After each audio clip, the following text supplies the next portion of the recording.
A paz do Senhor Jesus, amados irmãos, web ouvintes, Pastor Michael adentrando mais uma vez aqui o Facebook para mais uma edição do nosso Pod Cristo. Hoje, segunda-feira, a partir das 15 horas, né? Nós estamos aqui para abordar mais um tema polêmico, importante. Hoje nós vamos falar sobre seitas e heresias. Se há possibilidade de eu estar congregando dentro de uma seita, dentro de um sistema religioso que prega algo que a Bíblia não concorda, né? Não dá base. E para a gente poder refletir sobre isso, irmãos, que é um assunto muito sério. Muita gente às vezes não leva em consideração, mas às vezes o nosso líder, a nossa igreja, a nossa congregação, ela pode estar se desviando, né, do Deus da Bíblia e compartilhando algo que não é o Deus da Bíblia, tá? Então que vocês possam estar compartilhando, enviando sua mensagem, sua pergunta. Hoje nós temos 2 especialistas aqui em heresia, em seitas, né? Vou explicar certinho qual igreja que é seita e qual igreja que não é, tá? Então eu queria agradecer aqui mais uma vez nosso diácono Alan pela presença. Pastor, eu agradeço mais uma vez a oportunidade de poder estar conversando, falando, né? E vamos para mais um bate-papo bem interessante aí. Eu estava brincando com o senhor que aqui em Itajubá não tem essas coisas. Não tem pouco, né? Agradecer também o Wallace mais uma vez, nosso cooperador. Deus abençoe, Wallace. Amém, pastor. Prazer novamente estar aqui. Segunda-feira, né? Mais uma vez, obrigado pela oportunidade. Vamos lá conversar um pouquinho sobre esse assunto. Glória a Deus. Agradecer também o Claudinei, né? Veio na correria. Agora está esquentando o ambiente, né? Temperaturas altas. Que Deus abençoe, viu, Claudinei? Obrigado pela presença. Então você que está nos assistindo, você pode mandar a sua pergunta, seu questionamento, né? Tirar sua dúvida, porque é um tema complicado, irmãos. A gente vai ver coisas aqui hoje que vocês vão se surpreender. Irmãos, então a primeira coisa que eu queria assim abordar, né, com o Alan aqui, que é um grande estudioso das Escrituras, né? O que a gente pode dizer, o Alan, que seria uma seita? Quais são as características de uma seita, né? Então, pastor, seita, ela possui algumas características. Hoje em dia, em muitos casos, muitas pessoas chamam muitos lugares de seita, né? Mas acredito eu que o que define uma seita, elas são alguns elementos que são importantes. Antes da gente... depois eu abro esse texto aqui, quando a gente fala sobre heresias, né? Está ligado a seitas também. Mas as seitas, elas têm uma peculiaridade. Geralmente, elas introduzem algum outro símbolo de fé dentro da sua confissão ali. Então há uma adição de algo. Uma adição. Então, vamos supor, é até engraçado que na Bíblia os cristãos eles foram chamados de seita também, né? Pela religião judaica. Porque é essa ideia de um grupo que se desassocia daquele grupo originário e começa a falar de coisas diferentes, coisas contrárias àquele primeiro grupo. Então, nós como cristãos, né, quem a gente consideraria uma seita, né? Aqueles que falam coisas que são diferentes daquilo que o grupo primeiro fala. Uhum. Então, por exemplo, o que é o que o grupo primeiro fala? Primeiro, nós confessamos a doutrina dos apóstolos, né? A gente conversa, a gente fala isso lá em Atos capítulo 2, versículo 42, a Bíblia fala sobre isso aí, que eles reuniram, partido do pão, era um só pensamento, partido do pão, comunhão, na oração e na doutrina, né? No ensino dos apóstolos. Então, aquilo que os apóstolos ensinaram, que é a base da igreja, é isso que a igreja cristã foi fazendo. E houveram ali vários descaminhos, né? A gente vê a história da igreja, foi caminhando por um caminho diferente, né? Existe uma seita que é muito comum aqui no Brasil, por exemplo, que ela considera o protestantismo ou a igreja evangélica uma seita porque se rebelou, né? Inclusive alguns vão falar que a reforma protestante não é na verdade a palavra correta, não é reforma, é a rebelião protestante, eu acho que chama, a revolução protestante, não é reforma. Mas essa seita que a gente considera como a seita católica romana, né, dá nome aos bois, ela desviou do primeiro caminho, que é o caminho dos apóstolos, aquilo que é distintivo nessa... A igreja primitiva mesmo. Exatamente. Então, o que eles falam? Não, nós criamos, a igreja católica era aquela igreja daquela época, mas isso aí é cometer um anacronismo. Não tem como a gente pegar a igreja católica como é hoje, ou no século XV e XVI, e enxergar ela lá no século II. Aquilo ali não existe. Então, foi adicionando algumas coisas a crença dos apóstolos, a crença dos primeiros cristãos, se tornou aquilo que a gente conhece hoje como catolicismo romano.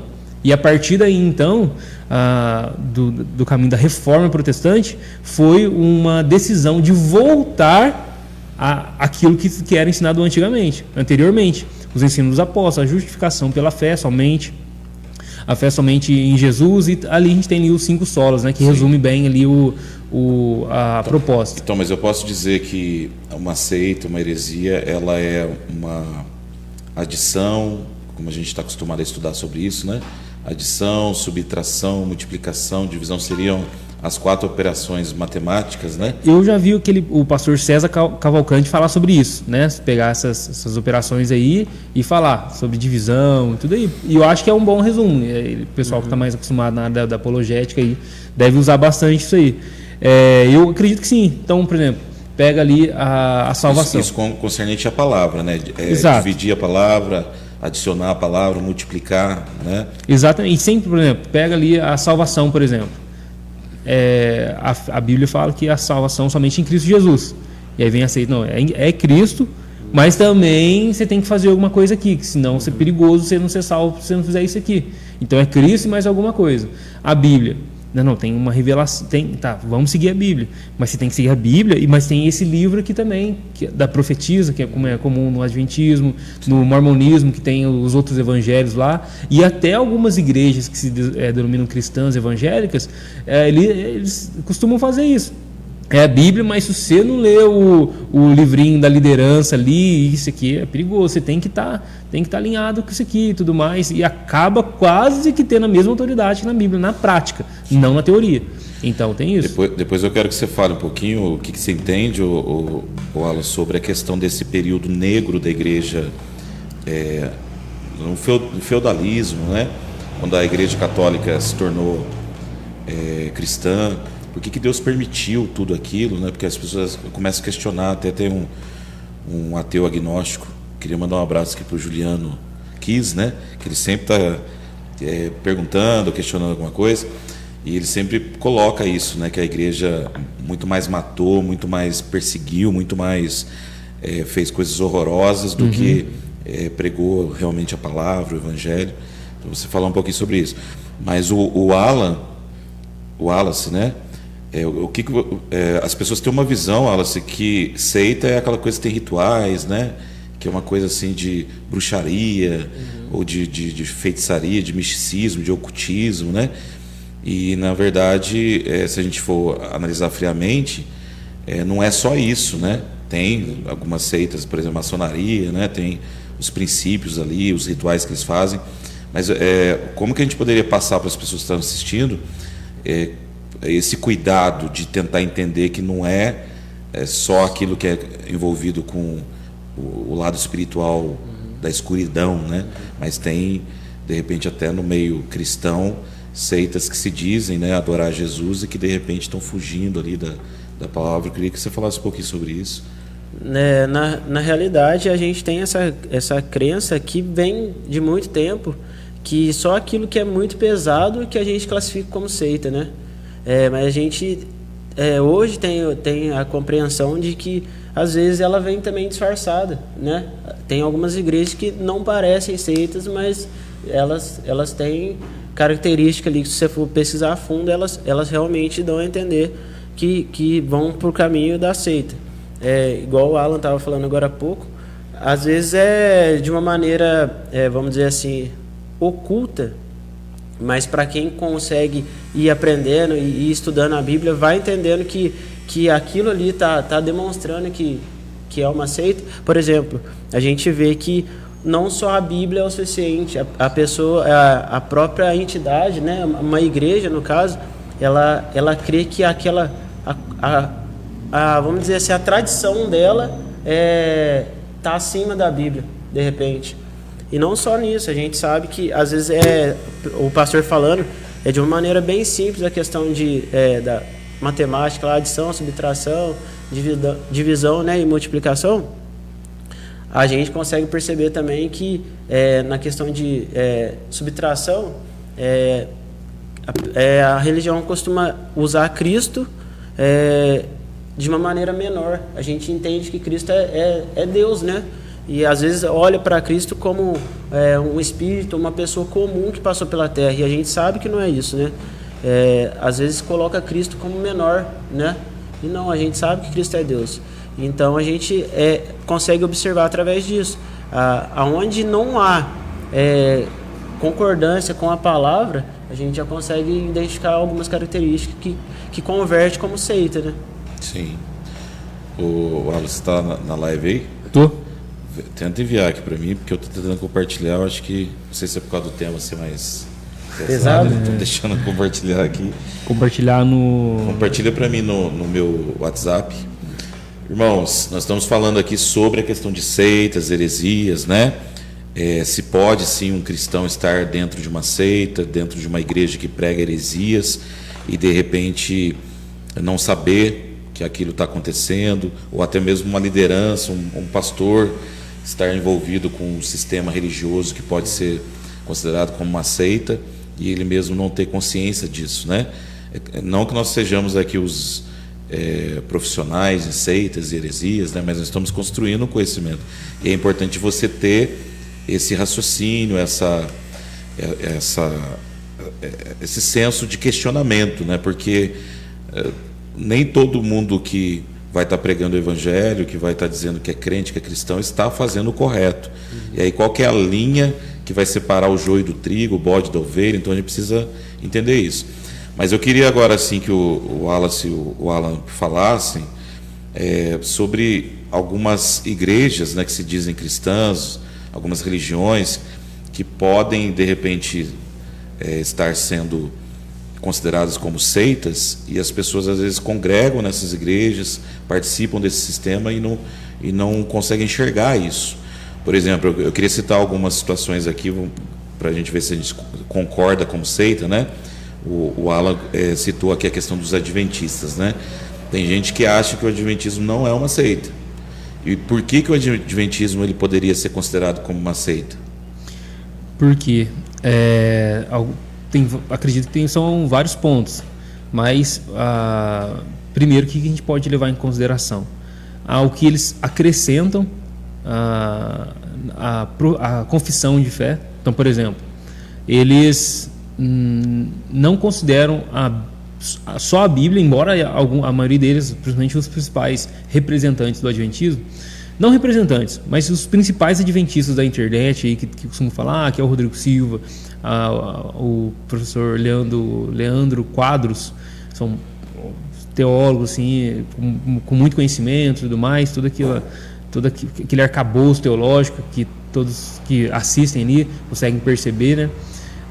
Eles não vão afirmar isso que eu vou falar agora, mas na prática eles assumem e falam que para fazer parte do adventismo, o membro ali, o candidato, ele tem que crer na Bíblia como sua fonte de fé ali, prática e tudo mais, mas também ele precisa crer que os livros da Ellen White são também tem algum tipo de inspiração divina. E declaram até que o espírito da Ellen White é o espírito de profecia. Exatamente. Então, o que precisa? Quem vai fazer parte lá? Uma coisa, se alguém viesse na igreja do senhor aqui e o senhor falasse assim, olha, tá, você quer membrar aqui, beleza, aqui a gente ensina a palavra de Deus, a gente ama a palavra de Deus, é muito sério com a palavra de Deus aqui, mas você tem que considerar também que eu sou um profeta do Senhor aqui na terra. E tudo que eu falar, obviamente, tá certo, porque eu estou falando por inspiração divina. Sim. Porque os apóstolos escreveram por inspiração divina. Eles não eram inspirados no sentido da sua conduta moral.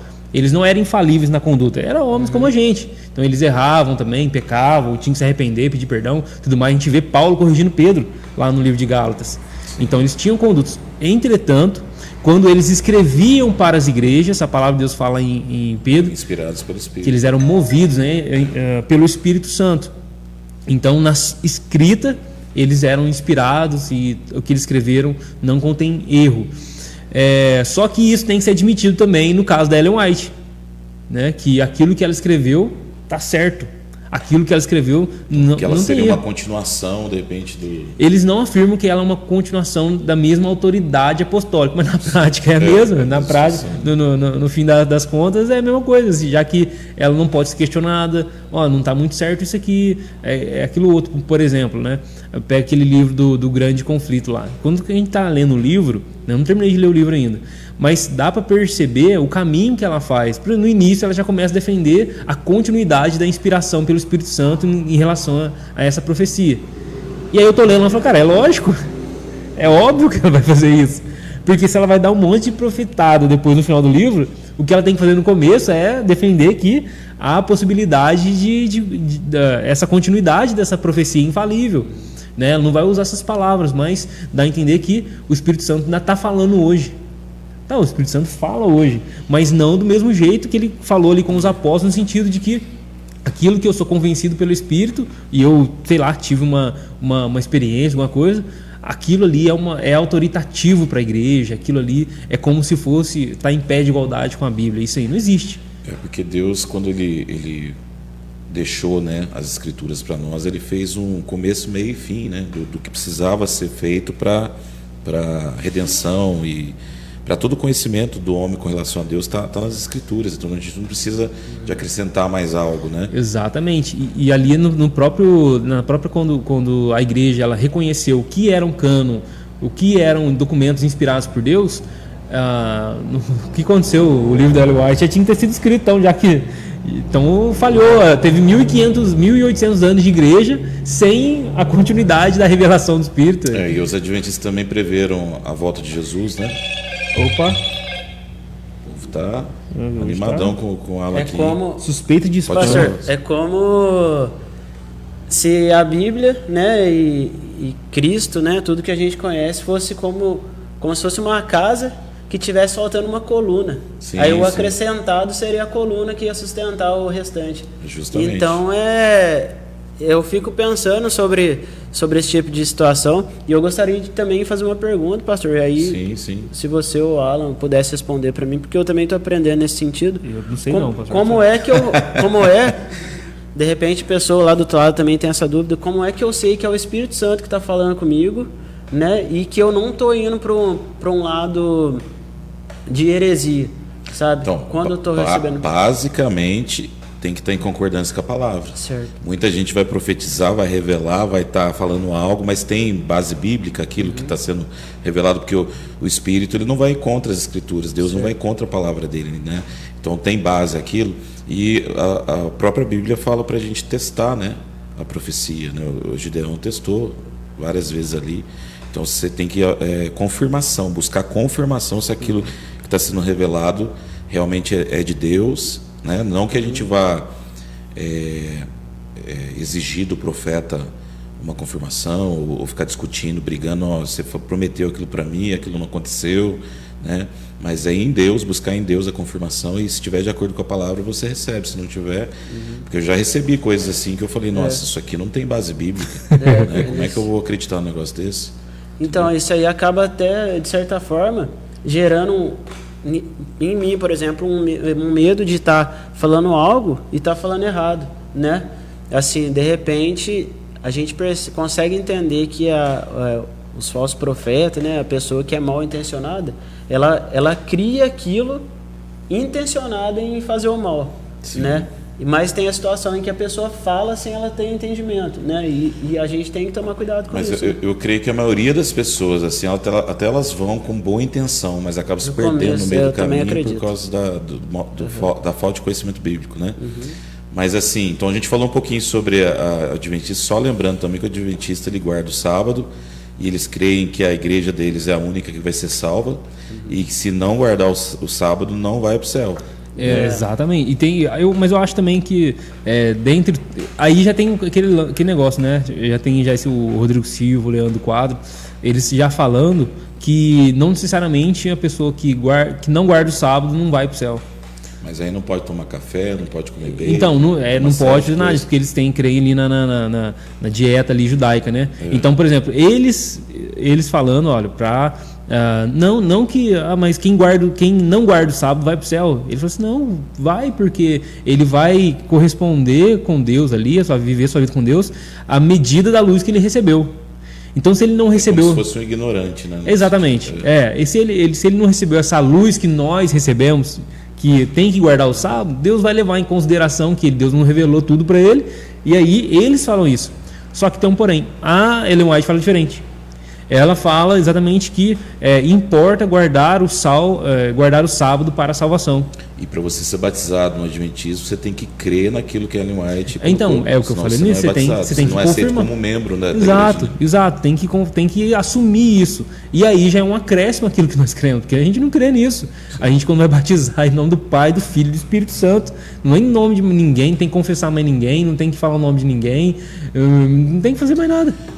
Mas antes de entrar nas outras heresias, aqui já que a gente está falando, gente, olha como é que é complicada a situação, né? Porque os próprios adventistas, eles falam que o calvinismo, de repente, é uma heresia também. Tem. Uhum. Por quê? Porque o calvinismo fala que nós somos predestinados à salvação, que Deus escolheu os que vão ser salvos. Tem os 5 pontos do calvinismo. E que a igreja, por exemplo, presbiteriana, para você ser membro, você tem que aceitar a doutrina, né? A teologia, os princípios ali dos 5 pontos. E para ser batizado, tem que ser batizado em cima dessa aceitação, né? Então não seria também uma heresia? Não, acredito que não. Não que tem que ser batizado em cima da aceitação do calvinismo. Mas né? Para ser membro da igreja, você tem que ser. Ela passa por uma, se eu não estou enganado, passa por uma classe ali que eles chamam de classe de catecúmenos, que daí eles vão ensinar tudo. Eu não sei o quão profundo é essa classe inicial, mas em algum momento eles vão estar lidando com a doutrina e tudo mais. Mas o problema é, aquela doutrina, ela fere aquilo que é principal, ela fere aquilo que é fundamental, que é a fé somente e unicamente em Cristo Jesus? Não. Por exemplo, é como se fosse o seguinte, tem um evangelho aqui. O que é o evangelho? Cristo salva mediante a fé, a salvação mediante a fé em Cristo Jesus, somente a nossa salvação está em Cristo Jesus pela fé. Aí tem um calvinismo e tem um arminianismo aqui, que são as duas. Tem mais correntes, vários pensamentos, mas a que mais está aí popular é essas duas, calvinismo esse calvinismo e o arminianismo é só o caminho que muda para chegar nesse ponto principal que é o evangelho. Então os dois creem que a salvação é somente em Cristo Jesus. Só que o calvinismo vai falar assim, foi Deus que escolheu para salvar. Então a seita e heresia, ela vai fazer com que as práticas que se desenvolvem naquela igreja, naquela instituição, possam interferir na sua salvação. Agora o arminianismo e o calvinismo, que são teologias bíblicas, né, ou interpretações bíblicas, eles não vão interferir na salvação do indivíduo. Porque elas não ferem o fundamental, que é o evangelho. É um caminho, acredito que Deus escolheu determinando quem seria salvo, e o outro escolheu por meio da presciência. E aí tem como discutir. É só um conceito diferente, mas que no fim eles vão afirmar a salvação em Cristo Jesus. Então, são dois caminhos que levam ao mesmo ponto. Então, caminhos distintos, é lógico, que tem, só que no final eles vão afirmar isso. Qualquer dos dois que afirmar que a salvação só é salvo quem defende um caminho ou outro aqui no sentido dessa doutrina aqui, também vai estar errando. Sim. Hoje em dia está uma guerra ali entre alguns calvinistas, porque tem um calvinista, principalmente na internet, hoje a internet está tudo doido, né? Que está criando uma seita dentro do calvinismo. Né? Tem um pastor batista reformado que ele chega a falar que quem crê diferente do calvinismo, no caso do arminianismo, não é nem salvo, é um católico arminiano, por assim dizer. E aí outros calvinistas estão vindo falar, esses caras estão viajando, a gente não crê nisso. Um calvinista crê que um arminiano é salvo porque não crê no arminianismo, mas crê em Jesus Cristo para a sua salvação. Sim, sim. O calvinista ele é salvo não porque ele crê no Calvino, mas ele crê em Jesus. Então uma seita heresia, eu posso dizer que a pessoa ela crê em Jesus, mas ela crê também no profeta, ela crê na Exatamente. igreja, ela crê que é aquele sistema que salva e é só a igreja dela que vai para o céu, o resto não vai. Né? Exatamente. Então seria tudo isso, né? Viu, Wallace? Além do adventismo, a gente poderia colocar umas outras religiões ou igrejas que poderiam ser seitas e que as pessoas às vezes acham que não são. Você poderia citar alguma aí que a gente pudesse falar também a respeito? Tem, né, os Mormons, até mesmo aquela... É uma religião bem conhecida, até tem um templo dela aqui em Itajubá. A gente sempre vê pessoal da maçonaria, né, que é ligado à seita, né? Então vamos falar um pouquinho sobre a questão dos Mormons, né? O que a gente poderia acrescentar, de repente, que os Mormons fazem que não está coerente com a palavra? Pastor, a gente vê característica parecida nessas igrejas, né? Nessas doutrinas que assim que são elas parece que elas se encontram, né? Eu vejo assim que eles não conseguem deixar de forma explícita aquilo que está sendo falado lá dentro do local, né? De fato o que eles estão pregando lá dentro. A gente vê que é algo nebuloso, né? Eu até mesmo não tenho tanto conhecimento sobre essas religiões, mas eu não conheço justamente pelas pessoas não falarem sobre, sabe? Hoje a gente consegue ver. Eu percebi propaganda. No caso da maçonaria que você citou, muito do que é feito lá dentro, ninguém sabe o que acontece. Não. Só quem entra num grau mais profundo, né, lá das práticas. Mas o dos Mormons tem, né, o livro do profeta, né, Joseph Smith. Joseph Smith. Tem os missionários que saem, você pode sentar, conversar com eles, eles explicam qualquer doutrina, né, a liturgia da igreja. Então, nesse sentido, antigamente eu não via tanto, mas agora eu estou vendo até propaganda no YouTube sobre essas duas religiões. Sim, tem bastante. Olá, tudo bem? Você quer um livro de Mormons? E aí, isso não acontecia, agora eu acho que vai ficar de uma forma mais aberta. E bastante jovens, né? Mas aí acaba abrindo também a situação que atrai, né? A pessoa fica curiosa para saber, isso aí é um perigo também, né? Porque antigamente não era explícito, agora está sendo colocado isso daí, então a pessoa acaba se sentindo atraída, né, pela propaganda, e que também é uma forma de pescar, né, para a pessoa. Não tem brasileiro. O quê? As que vocês estão na internet não são brasileiras. Ah, tá. A linguagem que eles falam meio que sotaque, né? Sotaque. Mas tem. Uhum. Mas tem aqui no Brasil tem bastante também. Mas ela aí é mais acaba comum. que a pessoa vai buscar, né, um templo próximo, né? Sim. Então é uma situação a ser observada, porque às vezes a pessoa vai pela curiosidade, né? E acaba ficando presa numa rede aí que talvez seja bastante prejudicial para a salvação dela, né? Sim. A pessoa de repente estava ali numa igreja que estava de acordo com a palavra, e pela curiosidade, assim como é o mundo lá fora, a pessoa acaba saindo e aí depois torna um pouco difícil, né, a situação para a vida dela. Então, mas eu queria fazer uma pergunta aqui que é meio difícil de responder, que é o seguinte: a pessoa que nasce num ambiente onde ela é instruída a seguir aquele determinado líder, aquela religião, aquela igreja, Deus ele vai... Claro que o departamento de salvação é do Senhor, né? A gente sabe que Deus que vai determinar quem vai ser salvo ou não. Mas assim, vocês creem que a pessoa que está num ambiente onde a palavra não é pregada da forma correta, existem algumas doutrinas, liturgias que fogem da Bíblia, ela pode perder a salvação por estar naquele ambiente, ou Deus não vai levar em consideração esse tempo da ignorância? Eu acredito que ninguém vai ser salvo por ignorância, né? Igual o Paulo, quando ele diz isso aí, né? Lá em Atos 17, acho que o 31, né? Ele fala assim que Deus ele não leva em conta o tempo de ignorância, mas ele quer que todos, em todo o tempo, se arrependam, né? Para que eles possam ser salvos. Então Só um parênteses aqui, que eu acho que é o pastor Valdinei, né? Valdinei Gonçalves está dizendo assim, ó, os Mormons, né? Eles acreditam que um anjo chamado Moron apareceu e deu uma Bíblia nova para o profeta John Smith. Então tem todo... Você conhece anjo? Não conheço. Não quero conhecer. Obrigado. Eu vou orar por quem conhece. Valdinei, pela indicação, tá vendo? Então são coisas assim que meio absurdas, né? Que a gente não sabe de onde veio, por que veio. Então, geralmente a seita começa assim, começa com alguém vendo alguma coisa, né? A seita, na maioria das vezes, alguém teve alguma visão. E aí, a partir daquela visão, o Maomé teve uma visão, o anjo Gabriel, o anjo Miguel, sei lá, deu lá o Alcorão para ele, o anjo que recebeu ali. Então, tem várias coisas.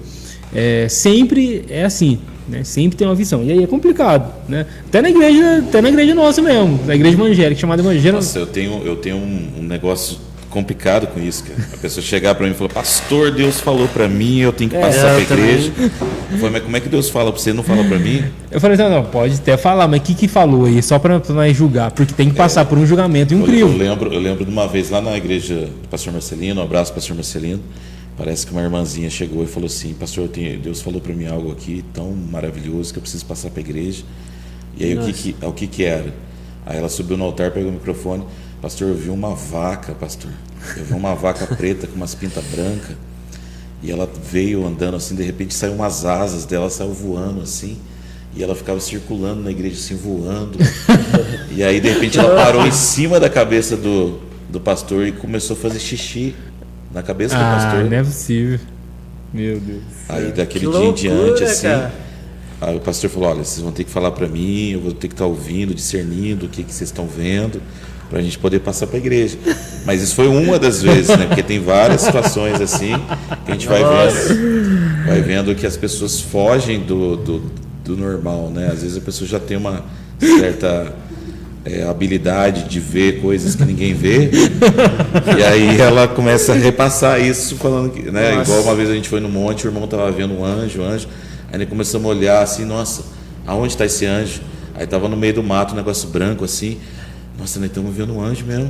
O anjo apareceu para nós. Aí fomos aproximando assim, era uma égua. Né? Olha pra você ver, cara. Então, assim, não que Deus não possa fazer, irmãos, a gente crê, né? Somos continuistas e tal, mas eu creio que tem que ter muito discernimento, muito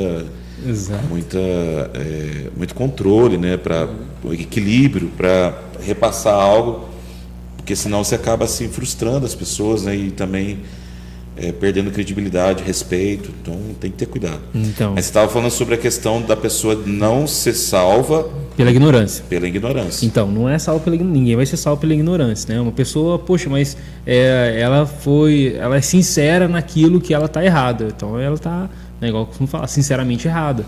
Mas, por exemplo, ela está numa seita, fica ali... Nunca foi salvo, não é pregado salvação em Jesus, não é que ela perdeu a salvação, essa pessoa nunca foi salva, ela precisa ser evangelizada, ela precisa Então você crê que a pessoa na vida dela ela vai ter a oportunidade de receber ali o evangelho, né, verdadeiro, e ela vai ter que aceitar aquilo para ser salva. Mas a gente pode perguntar, mas aqueles que não recebem, né? Aqueles que não pega povos distantes aí, parado, que estão, sei lá, num lugar que ninguém chegou ainda, e muitos lá morreram sem ter oportunidade de ter ouvido. E aí, como é que Deus vai fazer? Né? E a Bíblia fala para nós como é que vai acontecer. Lá em Romanos capítulo 1. As tribos indígenas. Essa é uma pergunta que o pessoal faz bastante. Lá na Amazônia, lá, tá cultuando o sol, a lua. Exatamente, acontece isso. Ó. Aí Romanos fala o seguinte, Romanos 1:18. Portanto, a ira de Deus é revelada dos céus contra toda a impiedade e injustiça dos homens que suprimem a verdade pela injustiça. Então, dos céus aqui no sentido da criação, do cosmo mesmo, né? 19. Pois o que de Deus se pode conhecer é manifesto entre eles, porque Deus lhe manifestou. Então Deus se manifestou a eles, a toda a humanidade. Pois desde a criação do mundo foi criado, os atributos invisíveis de Deus, seu eterno poder, a sua natureza divina, têm sido vistos claramente, sendo compreendidos por meio das coisas criadas, de forma que tais homens são indesculpáveis. Porque, tendo conhecimento de Deus, não glorificaram como Deus, nem lhe renderam graças, mas os seus pensamentos se tornaram fúteis e o coração insensato deles obscureceu-se. Dizendo sábios, tornaram-se loucos, trocaram a glória do Deus imortal por imagens feitas segundo a semelhança do homem mortal, bem como pássaros, quadrúpedes e répteis. Por isso Deus entregou... Mas o que o Paulo está falando aqui? que essas pessoas que, embora estão longe lá, estão adorando o sol, estão adorando, é o que o Paulo está falando aqui, ó, eles são indesculpáveis, porque a criação revela Deus. O que Deus se pôde conhecer foi manifesto. De Deus. O que Deus pode conhecer foi se manifesto neles por meio das coisas criadas. Então, desde a criação do mundo, a glória de Deus, então, o poder de Deus. Se ela não teve contato com o Evangelho, ela pode, de repente, receber a salvação através da manifestação da natureza. É uma revelação de Deus por meio das coisas criadas. E aí Paulo está escrevendo essa carta aos romanos justamente para incentivar eles, porque Paulo está querendo ir para a Espanha pregar o Evangelho. E aí Paulo fala, eu vou para a Espanha, aí está caminho aí, vocês podem me ajudar com oferta e tudo mais, para eu poder cumprir essa caminhada. E aí Paulo escreve essa carta aos Romanos, trata de vários assuntos e tudo mais, mas aqui ele está falando um dos motivos por que ele vai para a Espanha. Por que ele vai pregar? Porque todo mundo lá está perdido. Porque não é que eles são bonzinhos nem nada disso, não. Eles são indesculpáveis, a palavra que tem aqui. O que é indesculpável? Que não tem desculpa. Eles vão chegar diante de Deus e vão falar assim, meu Deus, mas nós não sabíamos que o Senhor existia. Não tem desculpa. Eu estou me revelando a vocês por meio das coisas criadas. Então não existe pessoas que elas vão ser salvos por ignorância. Não, está todo mundo lascado, todo mundo perdido. Essa é a realidade. E tem a situação também que às vezes a pessoa ela escuta, ela tem a oportunidade de ouvir falar de Deus, né, de Jesus, mas ela recusa. Jesus fala, eu não sei em que passagem específica, mas eu sei que está no livro da Bíblia, em que Jesus fala, né, para quando eles forem até a cidade e a pessoa não receber, é para eles sacudir a poeira, né, dos pés e seguir em frente. Então, acaba que todo mundo tem essa oportunidade, né? Exatamente. O Valdinei está dizendo assim, ó, na maçonaria, para você passar de igual, você é vendado, de grau, né? Você é vendado e passa por um corredor e cada membro difere uma palavra diabólica e bebe sangue. A mulher não tem posição na maçonaria, não tem valor. Só o homem tem valor na maçonaria. O Jean entrou também, está dizendo só com temas polêmicos. E aí, Jean, como é que foi lá o rock que rola do céu? Infelizmente a gente não pôde estar indo, teve uma reunião aqui na igreja, mas eu creio que foi uma benção. A gente passou lá, quase que no final, estava lotado, né? Tava a galera dos motociclistas lá do Águias de Cristo também, foi benção, né?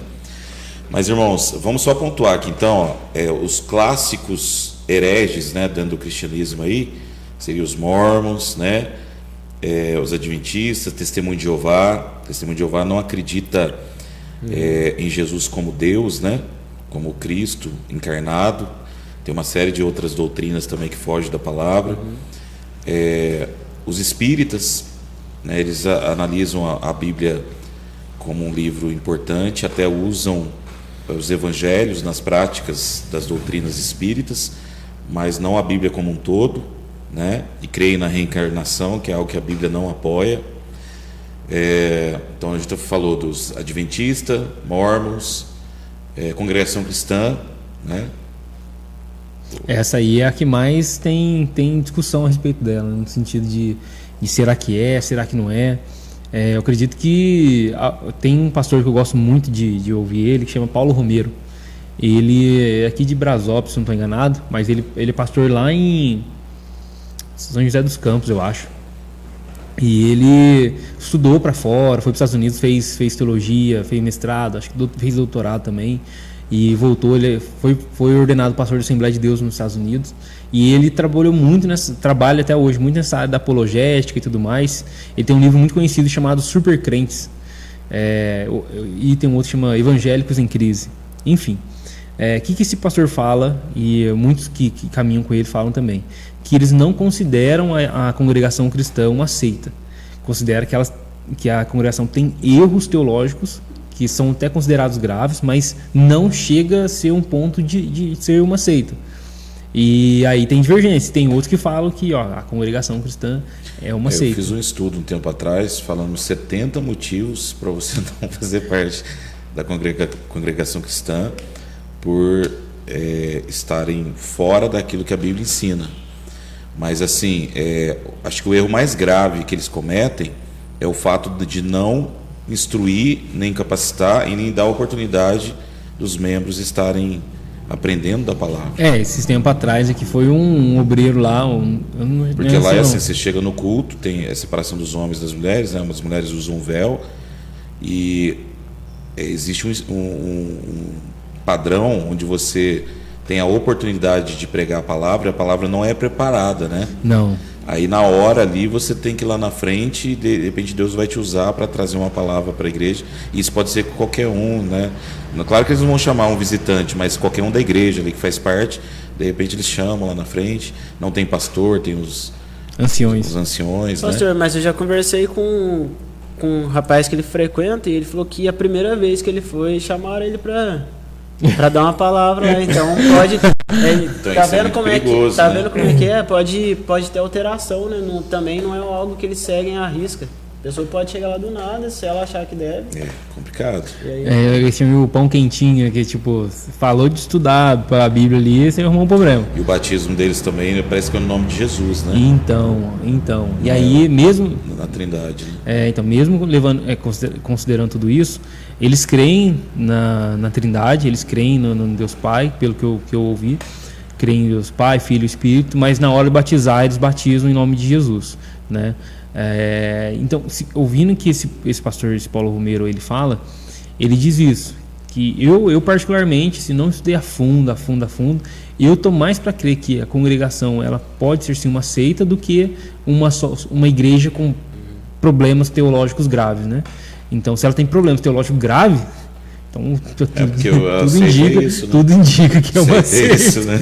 Então, assim, heresia é isso. Exato. Acho que eu vi até uma vez o pastor César Cavalcante falando isso aí, tipo, que ele também não chega a considerar, por exemplo, uma congregação cristã como um adventismo, um espiritismo. É um caminho bem fino aí. A Igreja Católica é considerada uma seita? Na Igreja Católica, na minha opinião, sim. Por que ela é considerada uma seita? Pelas doutrinas que ela segue. Então, por exemplo, na Igreja Católica também, e aí com todo respeito, né? Não é tipo criticando a pessoa ou qualquer isso, mas é a instituição. É divergência teológica, né? Inclusive hoje em dia tem vários debates entre católicos e protestantes na internet, porque os próprios padres católicos eles aceitam debater porque entendem que é uma divergência teológica. Só que eu vi padres assim que conhecem muito, né, da Bíblia e conhecem muito da teologia católica. E eu me surpreendi. Eu falei assim, olha, a interpretação que eles têm a respeito de práticas que os católicos fazem é diferente. Tipo assim, os líderes se interpretam de uma forma, mas o grande povão, a grande massa faz de outra. Exatamente. Então existe uma... E até esses caras que estudam muito compreendem que há um certo engano no meio do povão. Sim. Então aí ele faz meio que uma meia-culpa. Porque... Mas aí os católicos estão lascados? Estão lascados, né? Jesus amado. Assim, eu não falo assim que como o senhor falou ali, né? Deus é quem salva. Tem pessoas salvas que tá. O departamento de Deus de salvação. Tem pessoas salvas tá lá dentro da igreja. Na minha opinião, sim. Tem pessoas salvas dentro do adventismo, sim. E eu acho que em algum momento eles vão sair de lá. É isso que eu creio. Porque as práticas que eles fazem lá, em algum momento, que um salvo em Cristo, que ele vai conhecer a verdade, ou ele sai por conta própria, ou o pessoal dá um jeito de espirrar com ele de lá. Então, por exemplo, a prática mesmo que eles não chamam de idolatria, que é em relação aos santos, à imagem. Não é uma idolatria, né? É como se fosse uma veneração aos santos, né? Veneração. Uma veneração, não é uma adoração, é veneração. Eu sou homens para serem... Só que só o fato de eu construir uma imagem, ou que seja uma foto, um quadro, já vai precisar Deus abençoe. O Wallace vai precisar estar saindo aqui por causa do horário de serviço mais cedo hoje, mas obrigado, viu, Wallace? Esse tema aqui é um tema que vai dar muito pano para manga, a gente vai fazer outras edições. Ainda tem coisas que eu quero falar aqui para aprofundar mais na questão das igrejas de hoje, né, que a gente está convivendo, que de repente pode ser uma seita, uma heresia, mas a gente vai conversar mais sobre isso. Em Timóteo fala bastante sobre isso, dá pra gente falar bastante sobre esse assunto. Deus abençoe todo mundo. Tchau. Até mais. Amém. Glória a Deus. Agradecer o Jean aqui, ó. O Jean está dizendo assim, ó. Foi bênção, quase 60 pessoas, galera chegou junto. Ano que vem será lá na praça. Vamos anunciar o evangelho fora das quatro paredes.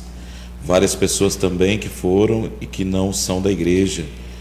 O evangelho, isso é bem... Isso é bom. Isso é bom, né? Vamos que vamos. Glória a Deus, gente, que bênção, tá? Fico feliz, né, do evento ter sido um sucesso, né? E ter alcançado pessoas que não são convertidas. A gente fica muito feliz. E o próximo a gente vai estar lá, em nome de Jesus, né? Na praça, para toda Itajubá aí participar. Vai ser maravilhoso, tá? Mas voltando aqui, o Alan, eu acho que só o fato da pessoa fazer com as suas próprias mãos uma imagem de escultura, mesmo que seja para veneração, para lembrar de alguém e tal, já é algo que Deus não se agrada. Exatamente. E que negócio, né? A gente vê, mais uma vez, irmãos, com todo respeito, irmãos não, mas amigos, né? Irmãos pode falar, né? Companheiros, essas coisas assim. Porque de fé a gente não é irmão, né? Muitos falam assim, os irmãos católicos. Nós não somos irmãos na fé, porque a gente não tem a mesma fé, a gente não tem unidade. Então, lembrando que nós somos católicos, né? Nós somos apostólicos, mas não somos romanos, né? Não somos romanos.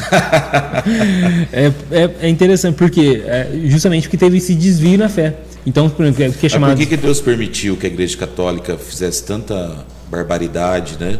Na época do feudalismo, acho que foi mais de 1000 anos, né? Porque a primeira reforma, o primeiro concílio de Nicéia foi em 300 e pouquinho depois de... Teve um 300 de Cristo, né?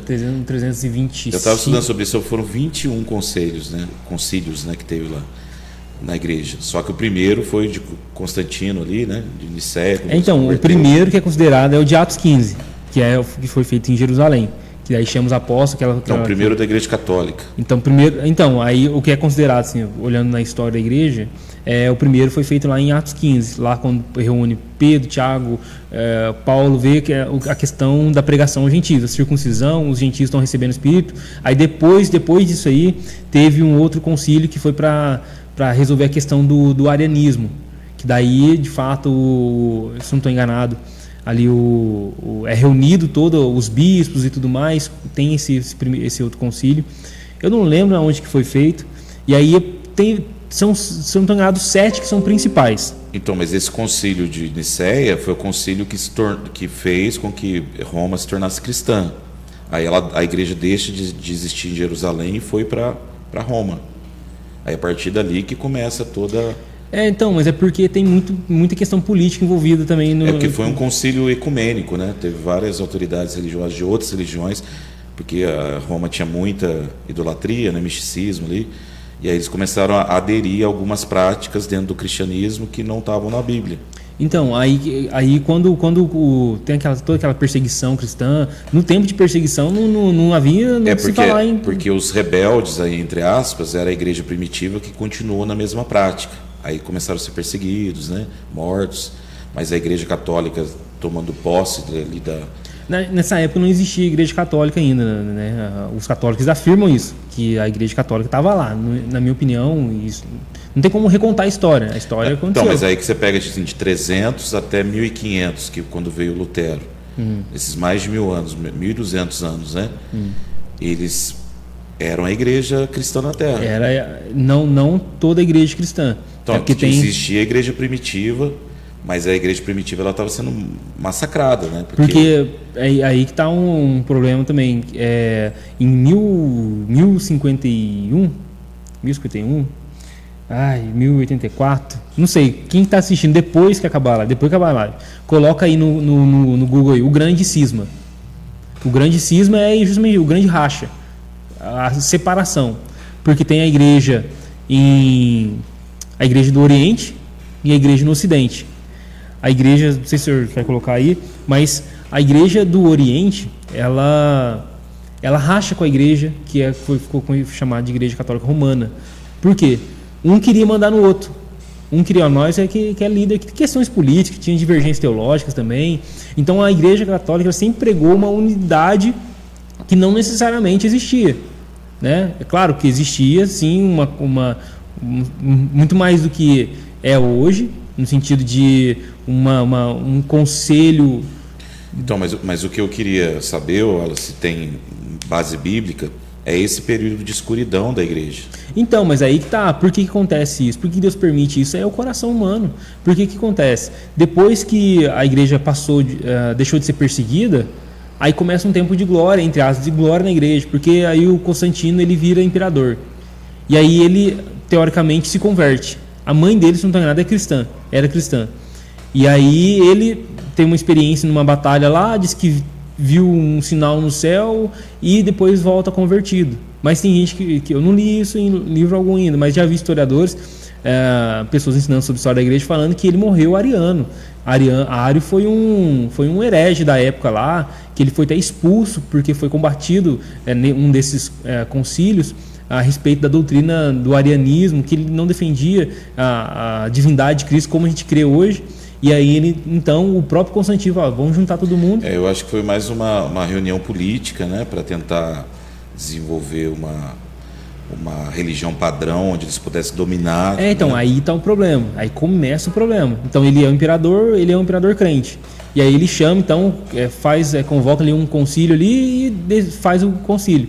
No meio desse concílio, que tem também talvez um viés político ali, acontece uma discussão teológica, acontece um exame de fato das escrituras, o que é, o que não é, e decide então o que... Eles colocam livros, tira livro, põe livro, né? É um processo um pouco mais orgânico, não foi tão assim, tipo, nesses concílios assim, que decidiram, porque esse também é um dos argumentos da Igreja Católica, nós decidimos os livros que era, e não necessariamente. No primeiro e no segundo século já estavam ali, já eram defendidos quase todos o Novo Testamento defendido como autoridade. Não foi num concílio que foi decidido, mas já havia um reconhecimento interno da igreja, de forma orgânica. Então, assim, já dá. É isso que os católicos também afirmam isso, né? Nós demos a Bíblia para você. Isso não é verdade. Isso não é verdade. E aí, nesses concílios, então, juntavam para que os bispos ali, entre aspas, debatessem ou degladiassem ali, de forma teológica, contra os hereges. Aí, nesse caso, esse Ário aí, eu já ouvi falar que o Constantino, quando ele morreu, antes dele morrer, ele confessa a doutrina ariana. Então talvez nem crente esse cara era, mas ele toma decisões em prol de uma religião e determina a religião do Estado. Sim. Né? Que é o Lippe tá aí. Deixa eu só falar aqui, o Lippe Isaac, o japonês, né? Ele está dizendo assim, ó, fala galera, boa tarde, fala para o Lan me responder no WhatsApp. Aqui, ó, sobre concílio, o Ericão entende, hein? Não só o Eric, Sidney, o Alívio Wesley, né? Mendes também. Vamos chamar eles aqui para falar sobre concílio, então. Esse cara é bobo, esse livro é bobo. Ele tá fazendo uma brincadeira interna aqui. É piada interna isso aí. Esse cara vai trabalhar, rapaz, cheio de cimento aí pra você levantar aí no muro com o seu pai. Tá trabalhando lá com o pai dele, lá, o pastor Lian lá, e tá fazendo graça. Entendi. Mas, viu, além da questão da idolatria na Igreja Católica, né, que é algo real, né, que tem que ser levado em consideração, o que a gente poderia abordar também que a Igreja Católica faz que vai levar as pessoas à perdição? Então, aí tem essa questão da idolatria, que é uma coisa assim nítida, né, na prática. É uma idolatria, é veneração, não sei o quê. Não, você constrói uma imagem, o pessoal dobra, chora, beija, lambe, faz de tudo. Isso aí não é veneração. Vai de joelho lá. Vai de joelho, tá, faz promessa, reza em nome da pessoa. Então isso aí não é veneração. Outra coisa que é uma prática, uma crença, uma confissão católica. A autoridade da igreja. Para nós que somos protestantes, qual que é a autoridade da igreja? É a palavra de Deus. Só a palavra de Deus. Então, os líderes da igreja, eles estão sujeitos à palavra de Deus. Existe uma autoridade eclesiástica? Existe. Os pastores ali, os presbíteros, ali a liderança da igreja, que tomam decisão, governam a igreja, mediante o quê? A palavra de Deus. Mas assim, o acesso à palavra pela igreja católica, ele veio muito tarde, né? Porque só os líderes, o Papa... Aliás, a palavra do Papa era a última palavra, né? Como se fosse o Deus na Terra, né? Então, nessa época da escuridão da igreja. É por conta dessa sucessão apostólica. E aí é um outro problema também, porque eles creem que existe... Porque não tinha tradução da Bíblia para a língua de origem. Tudo em latim, né? Tá, em grego, latim, e aí só os papas e os líderes, os padres tinham acesso à leitura, né? Então a grande população não tinha acesso. E isso não se resolveu... Para ter ideia, meu pai, que tem 91 anos, ele já frequentou na infância dele várias missas, né, aqui em Itajubá, que era em latim. Então, ele não tinha acesso à informação. Exato. E aí é um outro problema da igreja. Então, por exemplo, eles creem que nessa sucessão apostólica. O que é a sucessão apostólica? Que lá em Mateus 16, Jesus fala para Pedro, tu és pedra e sobre essa pedra edificarei minha igreja. E aí, qual que é a crença deles? que Pedro, ele é o fundador da igreja. Só que Pedro, quando ele morre, ele deixa um sucessor. Então, se ele é a pedra, agora tem uma outra pedra, que ninguém sabe quem que é. E aí depois vem, então, criando uma sucessão... Marcos. Não fala, então, aí começa então uma sucessão apostólica. Ou seja, um homem que tem a mesma autoridade que Pedro tinha. Então é por isso que eles falam que quando o Papa fala ex-cátedra, né, a partir da cadeira ali, oficialmente ele fala, é autoridade. É a mesma autoridade de Pedro. E ele é infalível quando ele fala ex-cátedra. Ou seja, eu falei no início aqui, quando os apóstolos eles escreveram a Bíblia, eles eram movidos pelo Espírito Santo. Então é por isso que a palavra de Deus é infalível, porque ela é inspirada, ela é soprada por Deus. Então Deus foi falando, ele moveu os apóstolos, os profetas para escrever. E quando o Papa ele fala ex-cátedra, é como se ele falasse nessa mesma autoridade. É por isso que é infalível. Então, Entendi. Como que pode alguém... A Bíblia nunca apoiou isso. O ser humano infalível. Exatamente. No sentido de que ele fala hoje, ele fala... Não tem isso. Lá no primeiro concílio de Jerusalém, em Atos 15... Pedro nem foi o representante, ele nem foi o líder do concílio, foi Tiago, irmão de Jesus, que no começo nem Jesus ele queria tentou matar Jesus. Não tem uma passagem que fala que os próprios familiares de Jesus estavam junto do pessoal tentando jogar ele no penhasco? Sim, sim. Provavelmente o Tiago estava junto lá, ele não queria o próprio irmão, falava para ele assim, você quer fazer seu ministério conhecido? Lá em João capítulo 7, eu acho, quer ver seu ministério conhecido? Por que você não tem que ir lá na festa? Aí o João fala assim, eles falavam isso porque nem eles criam nele. Aí depois lá em Atos 15, o irmão de Jesus, Tiago, está lá liderando o concílio, decidindo junto com todos lá, uma deliberação e tudo mais, mas é ele quem está assumindo a frente ali. Então Pedro não era o líder da igreja, nunca foi nesse sentido que eles atribuem. Então, muito menos uma sucessão. Enfim, quando Paulo morre, ele não coloca Timóteo como seu sucessor apostólico. Tem essa questão, só para mim encerrar essa parte. A autoridade da igreja. A autoridade, para nós, é a palavra de Deus.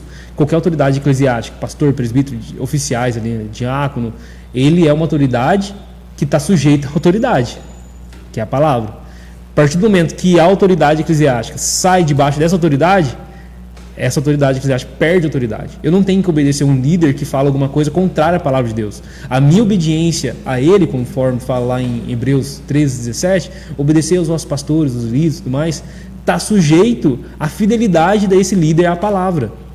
Então, a partir do momento que ele desvia da palavra, eu estou desobrigado, por assim, uma palavra forte, mas desobrigado a obedecer. Não vou seguir isso. Não tem pastor que faz o que eu falo, nem pergunta nada. Depois eu resolvo com Deus. Isso não existe em lugar nenhum. É Sim. Como se fosse um papa da igreja católica. É a mesma coisa. Então, a autoridade da igreja nossa, da igreja protestante, é a palavra de Deus. Tudo saiu da palavra, está fora. E da igreja católica? Tem 3 autoridades. Primeira, a Bíblia também, a autoridade, mas tem a tradição e tem o Papa. É o Papa, a tradição, o Papa, né, o magistrado, a tradição e a Bíblia. São 3 autoridades. Então, por que existem as doutrinas católicas que a gente discorda bastante? Poxa, mas não está escrito isso na Bíblia. Como que está? Que não sei o que. Não, mas está na tradição. O que é a tradição?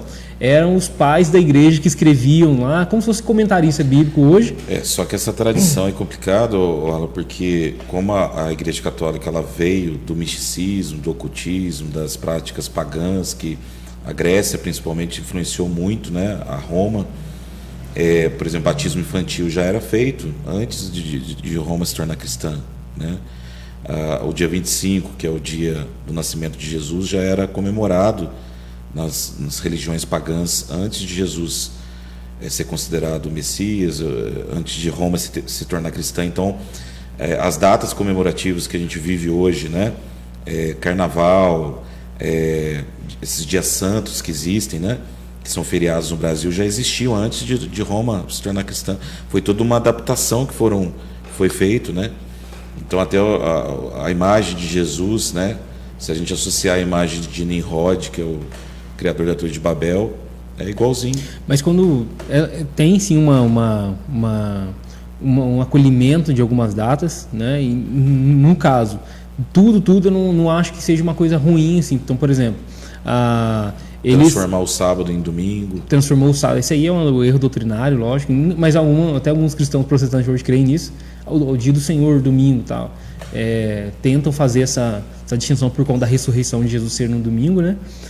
Eu não acho que na Bíblia é tão claro assim que domingo é o dia do Senhor, como o sábado era para o Israel na Antiga Aliança. Eu acho que não creio nisso.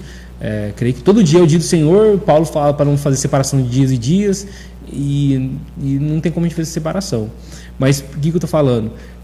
A tradição da igreja. O que era a tradição da igreja? Era pais, que é chamado de pais da igreja, que escreveram a respeito de várias coisas da palavra de Deus, comentando tudo mais. E aí então bispos importantes escreveram ali. Sempre quando você vê algum pastor católico, algum padre, até mesmo católico nós somos, né? algum pastor, até alguns pastores mesmo têm uma coleção daquele livro que é tudo verde, um tantão de livro assim, tudo verde, que lá é chamada patrística, né? Então muitas coisas que é defendido pela igreja é o que é visto na patrística, que é a tradição. Mas a Bíblia não fala isso. Não, mas na tradição fala. Mas a tradição não é Bíblia. Não, mas a gente reconhece eles como autoridade também para interpretar a Bíblia. Então a gente interpreta a Bíblia. Então é aquela coisa da adição, né? Exato. Que aí se torna heresia. Exato. A gente interpreta a Bíblia à luz da tradição. Então aí está um problema. E aí tem a outra questão, a outra autoridade, né? Que é o magistrado.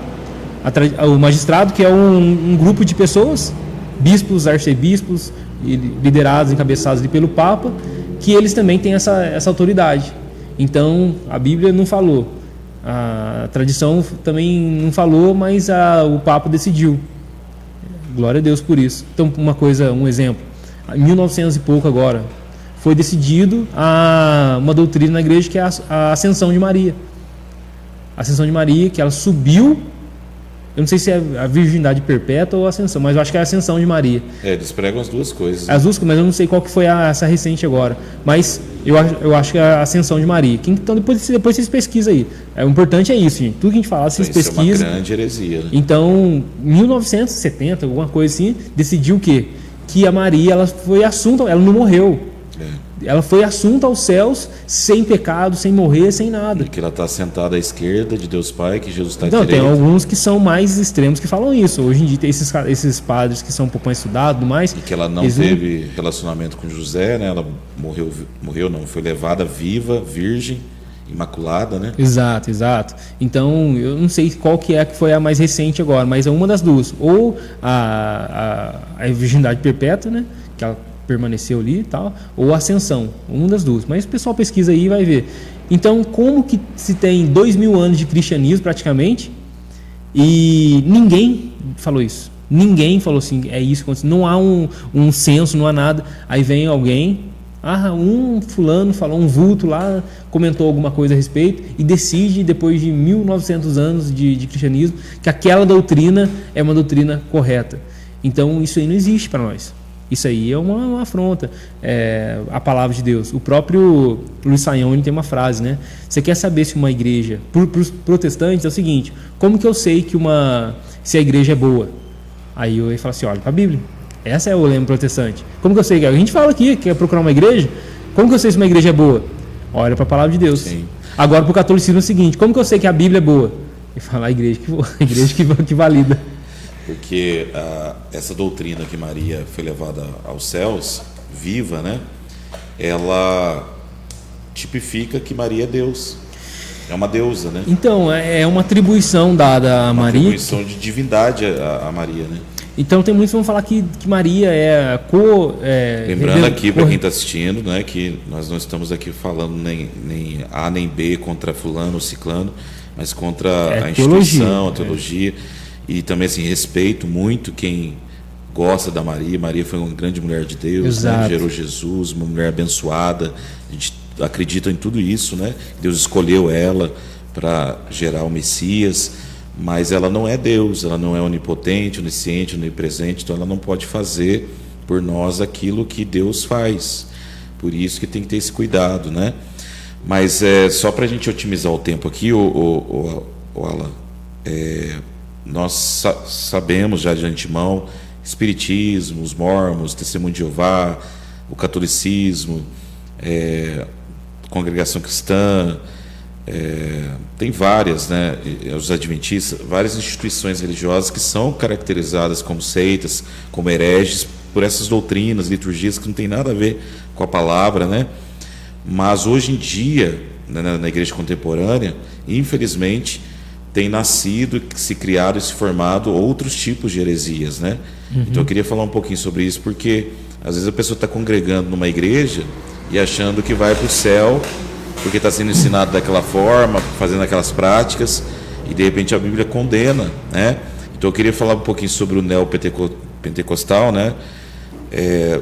Citando já as igrejas como a Graça, a Mundial, a Universal. Você crê que essas igrejas elas têm uma linha que pode se classificar como hereges e como seita? Creio. Eu mandei até um vídeo para depois você vai assistir, de um ex-pastor da Universal. Como que é a prática da Universal? Esses caras não são cristãos. Pode ter, mas tem cristão, tem gente sincera e honesta lá? Pode ter. Pode ter gente salva lá e tudo mais? Pode ter, mas em algum momento, como eu disse, em algum momento essas pessoas vão abrir os olhos e vão espichar de lá. Várias doutrinas, sincretismo, acrescentar coisa ao culto ali, símbolos de fé, fogueira santa, essas coisas assim que eles colocam no meio do culto ali, que é como se fosse uma mediação também com Deus, barganha com Deus e tudo mais. Eu estava até brincando com você em off aqui, né, que eu vi numa postagem, acho que o Claudinei viu também, né, de uma igreja aqui pertinho, né, que está chovendo de gente na igreja, saindo até pela janela, né, campanha do mal olhado, né, campanha contra o mal olhado, contra a inveja. Então as igrejas que pregam esse tipo de prática, né, vamos fazer a campanha aqui contra a inveja, contra o mal olhado, contra isso, contra aquilo. Isso é prática baseada na Bíblia ou é coisa que a pessoa inventa? É coisa que a pessoa inventa, né? Isso não necessariamente é coisa de prática de mal olhado. A pessoa crê numa questão de mal olhado, assim, a pessoa fica com inveja de mim porque não está dando as coisas certas na minha vida. É um erro teológico, é uma infantilidade, a Bíblia não ensina isso, né? Agora, como a igreja sistematicamente prega isso, aí, e não somente isso, mas junto com outras práticas somadas, aí é seita, na minha opinião, seita, porque são práticas que não é uma coisa assim, é possível de uma interpretação, como, por exemplo, um calvinismo, um arminianismo, uma coisa. Não, são coisas que são tiradas da cabeça mesmo dessas pessoas para controlar essas pessoas, essas massas. Mas esses pastores que eles estão praticando alguns rituais, algum misticismo dentro da igreja, eles são orientados a fazer isso? Ou você acha que é por falta de conhecimento mesmo? Em muitos casos são orientados a fazer isso. Igual eu falei para o senhor, tem esse caso aí eu assisti o vídeo desse ex-pastor da Universal, que saiu, e ele agora, pelo que eu entendi no vídeo, ele meio que gasta o tempo em prol de expor essas coisas da Universal. Mostrar a verdade. Exatamente. Então, que não tem nada de cristão. É tudo por causa do dinheiro. Você falou da Universal, mas você acha que a Mundial também está no mesmo Com princípio? certeza. Mundial, a Genor Duque, a Mundial do Chapeludo lá, né? O Genor Duque, a mais brandinha de todos, pelo menos a que mais parece mais branda, é a do Soares. Pelo jeito que ele fala, é manso, que não sei o quê. A graça. Exatamente. Mas é tudo do mesmo balaio. Tudo a mesma coisa, tudo gira em torno de dinheiro. E se pega assim, o acúmulo de riqueza dessas lideranças, como é que esses caras declaram tudo isso de dinheiro? A própria Bíblia, assim, Paulo fala, se você quiser ser rico usando de piedade, a piedade não é fonte de lucro. Ele vai falar lá em 1 Timóteo 6, se não estou enganado. Então, quem quiser rico, ele não pode ser pastor. Não, eu tenho vontade de ser rico. Não vai para o ministério. Não vai, porque a própria Bíblia fala assim que os obreiros, não estou falando que o pastor também tem que, a nossa igreja tem que lascar com o pastor roupa maltrapilha, não, eu defendo, já falei várias vezes, aqui, inclusive aqui, que o pastor tem que ser bem assalariado, né? O Paulo fala que o obreiro é digno do seu salário, né, lá em Timóteo 5,17, e que aqueles que lideram bem, que ensinam a igreja, os presbíteros, né, que no caso são os pastores, são dignos de dupla honra. Sim. Ou seja, eles devem ser bem assalariados, mas não estou falando, uma coisa é ser bem assalariado, outra coisa é ser milionário. Outra coisa é ser milionário à custa da fé das pessoas. Né? Então, poxa, mas é errado o cara ser milionário? Não é, abre uma empresa, sua empresa lucra, em nome de Jesus aí, você vai ser rico, graças a Deus vai estar tudo certo, você vai ser generoso também na obra, contribuir com a obra missionária, com a sua igreja local e tudo mais, mas ainda vai continuar a ter uma vida próspera, tudo, na sua empresa. Sim. Agora, a custas da fé da igreja, das pessoas, aí não, hein?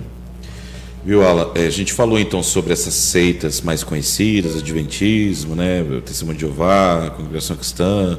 Falamos sobre o neopentecostalismo, né, que é o universal, graça mundial, que alguns crentes já estão bem espertos com essas igrejas aí. Mas e agora esse movimento assim mais contemporâneo, né, que a gente vê algumas igrejas mais voltadas para o amor, para a graça, para a hipergraça, onde de repente é pregado ali que Deus ama de forma incondicional, e cria todo um ambiente, uma atmosfera para as pessoas se sentirem bem no culto. Será que também algumas igrejas nesse sentido elas podem ser consideradas como seitas? Então, muitas igrejas hoje caminham por isso, né? Existem alguns pilares para a gente considerar uma igreja, né? Na nossa lei, né, a lei brasileira, ela diz que quando que nasce uma igreja? Quando aquelas pessoas que se reúnem se percebem como igreja. Então, o Estado considera a igreja, mas a igreja não tem CNPJ, não tem ali o registro ali da instituição e tudo mais, então o Estado não considera a igreja. Não é isso, não é verdade. O Estado considera uma igreja quando alguém se reúne ali e se reconhece como tal. A partir do momento que ela até tem uma base bíblica, né? Porque onde tiver dois ou mais reunidos... Exatamente. É igreja, né? Até isso há uma concordância até teológica. Teológica não é assim. Então, só que nós ali, como que a gente reconhece uma igreja? Existem outros princípios. Algumas instituições que o próprio Jesus disse. É isso que a gente precisa entender. A igreja, às vezes as pessoas falam, poxa, eu vou abrir uma igreja e fazer um movimento que ninguém fez. Provavelmente vai ser uma seita. Provavelmente que Jesus não mandou ninguém fazer nada diferente do que os apóstolos já começaram a fazer. Mas no caso, eu sou da Universal, eu saio e faço a mesma coisa. Eu monto uma igreja no meu sentido. É uma seita, não é? Com certeza. Nesse ponto eu queria tirar uma dúvida, porque muitas pessoas saíram de sim. montaram essa própria igreja e estão fazendo a mesma coisa que eles faziam lá. Não, isso acontece muito, né? Porque... E aí a gente precisa ter uma base, um parâmetro para declarar, isso aqui é uma igreja verdadeira, isso aqui é uma igreja falsa, né? Mas o senhor fala, eu cortei o senhor. Não, é porque muitos pastores saem da Universal, saem da Graça, saem da Mundial, montam o seu próprio ministério e continuam com as mesmas práticas, né? Então é seita do mesmo jeito. Monta o seu próprio negócio. Monta o seu próprio negócio, né? É porque a que nós conversamos, ele saiu da Mundial. Então, aí tem os mesmos princípios, porque foi ensinado daquela forma, né? Não Então, sabe fazer diferente, né? Então, Ele fala do mesmo jeito do exato. É porque tem a mesma prática, né, de aprendizado. Mas assim, o que você poderia colocar como detalhes ou de uma igreja que é, de repente, uma seita, uma heresia, mas que eu posso estar congregando ali e falar, nossa, aqui tem Deus, aqui está maravilhoso, está lindo, está tudo bonito, né? Eu venho aqui, eu sou feliz, está tudo dando certo. Então, aí tem algumas coisas que a gente precisa levar em consideração. Tem essas seitas, né, que a gente já falou um pouco aqui sobre algumas características dela. Então, são exclusivistas. Só lembrando também que seita não necessariamente, a gente não pode colocar tudo assim, que uma heresia é prática de uma seita. Toda seita vai pregar heresias, né? Mas de repente eu posso ter um estudo equivocado de algo e passar isso para a igreja e de repente olhar e falar, nossa, eu acho que aquilo não é bem isso. Exatamente. Pode acontecer de igrejas que são igrejas de fato e estarem ali equivocadas ou erradas teologicamente, mesmo que um erro pode até mesmo ser considerado grave. Mas é isso que eu ia falar. Tem essas seitas que a gente já descreveu, que tem essas características de somar, geralmente são exclusivistas no sentido de a salvação só está aqui, né? Na Igreja Católica é isso. Na Igreja Católica a salvação é pela instituição Igreja Católica. Não, eu entendo o que você está falando, Alan, mas eu estou dizendo assim, por exemplo, eu estou congregando numa igreja que ela prega-se meias verdades. Então, aí eu vou chegar aí. Então tem esse um que nós já declaramos. Esse aqui está claro, E tem essas aqui que tem erros teológicos, que ela não é uma igreja saudável, que ela é uma igreja com problemas na administração das ordenanças, problemas doutrinários. Então, aí tem que separar. É uma questão um pouco mais minuciosa de se tratar, né? de se ver. Então, por exemplo, pode ser uma igreja que ela é uma igreja como é saudável, mas que ela tenha práticas que são práticas erradas. Tem igreja que é igreja, tudo, mas elas... É porque eu vejo um movimento novo, assim, que parece que igrejas novas que deixam de fazer.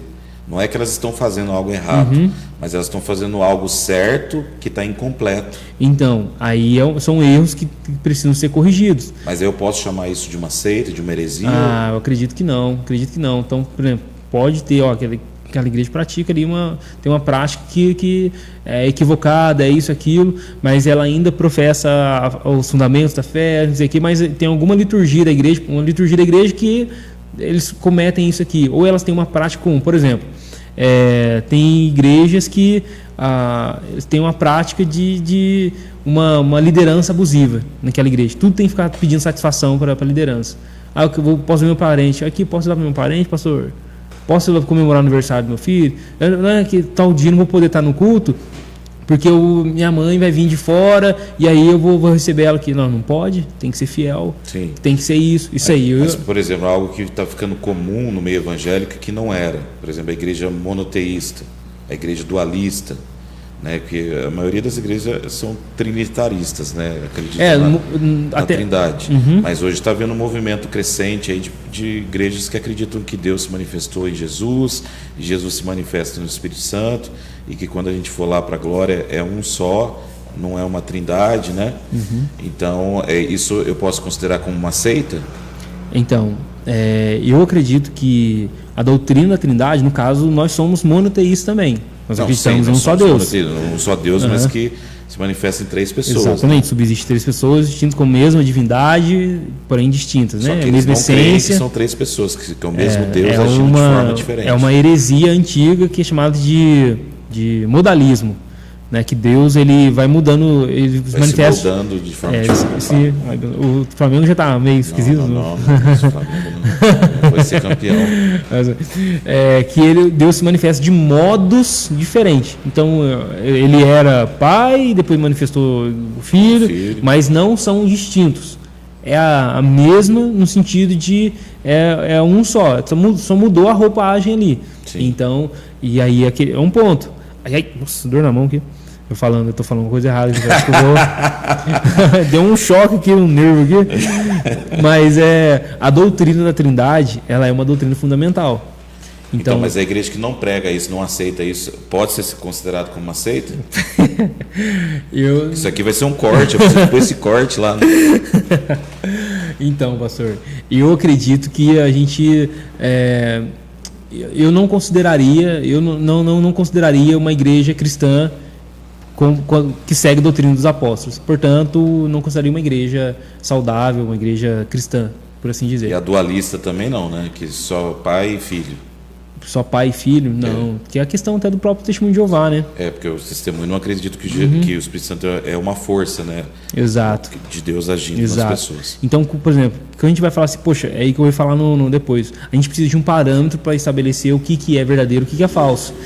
Mas eu vou lá naquela igreja tão bonita. Mas todo lugar é legal, né? Eu fui naquela igreja, ficar dando facadinha nas minhas costas, vou voltar lá, mas não. Nenhum lugar é assim.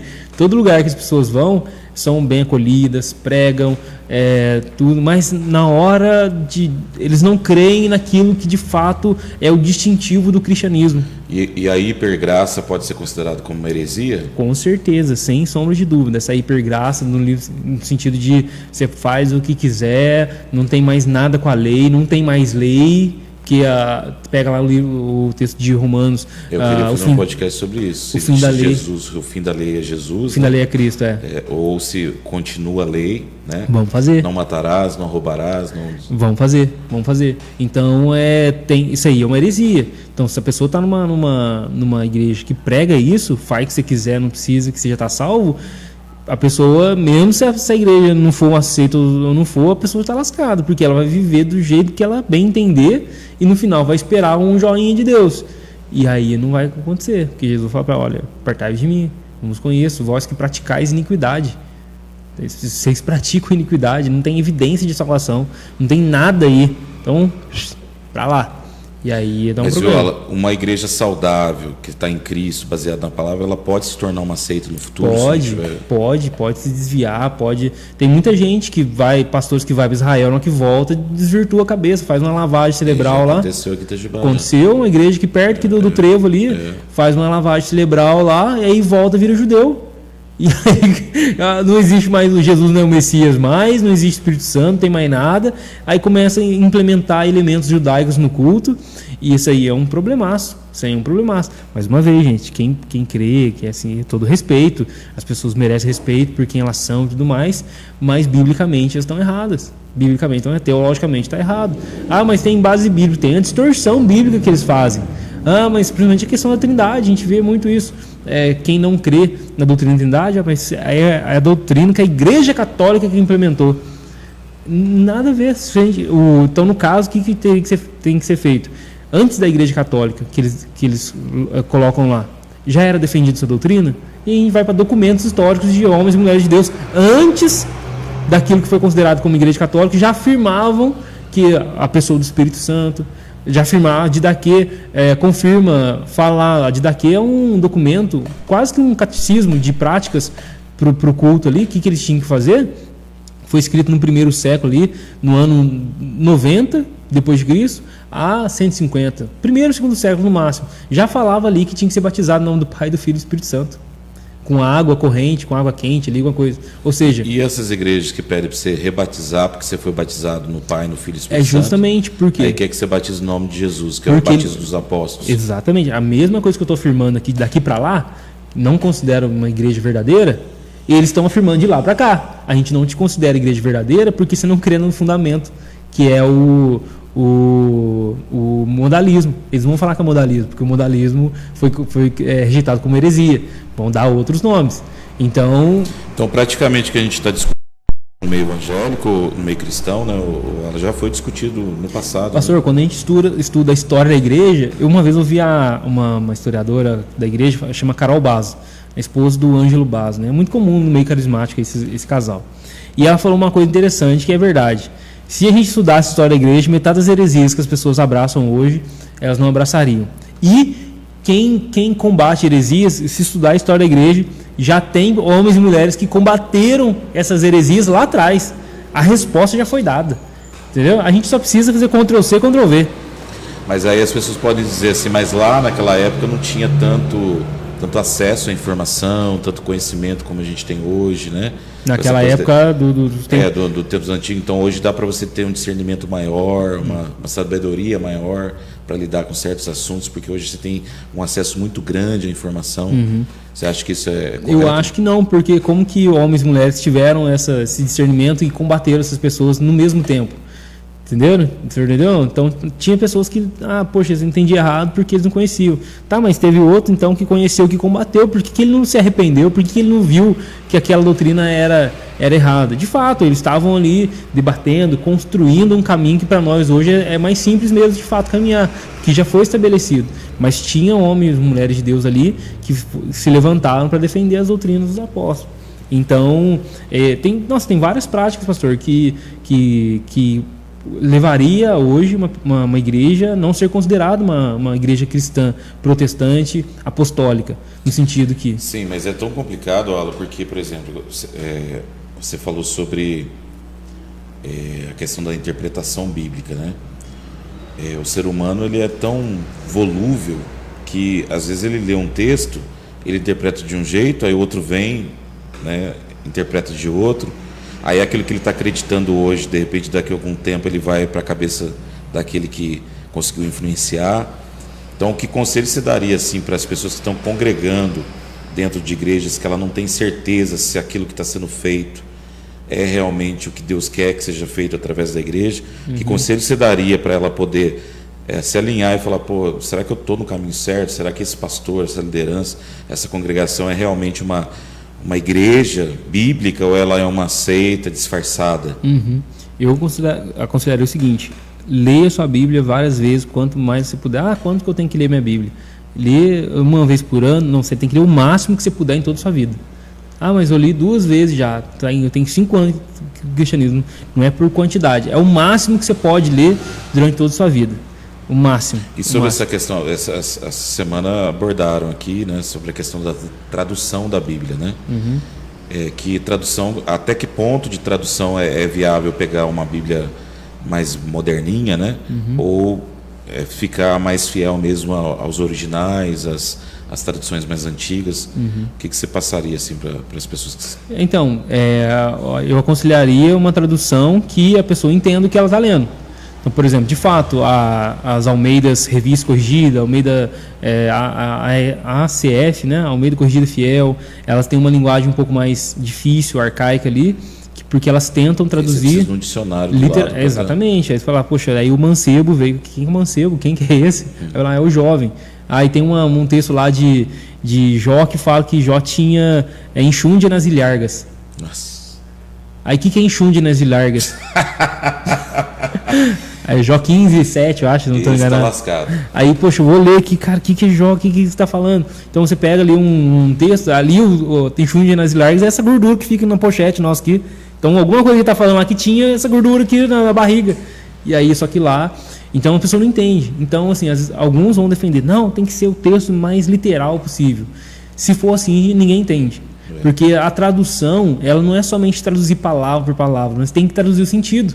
Porque se a pessoa não percebeu o sentido, o que a pessoa quis dizer? Em vão ali. Exatamente. Então, tradução por si só, ela já é uma tradução que ela leva em consideração o sentido daquilo que foi dito. E não apenas, isso aqui significa isso. Eu sei que não existem palavras no português que possam expressar com toda a fidelidade a tradução do grego, do latim ou do aramaico, do hebraico.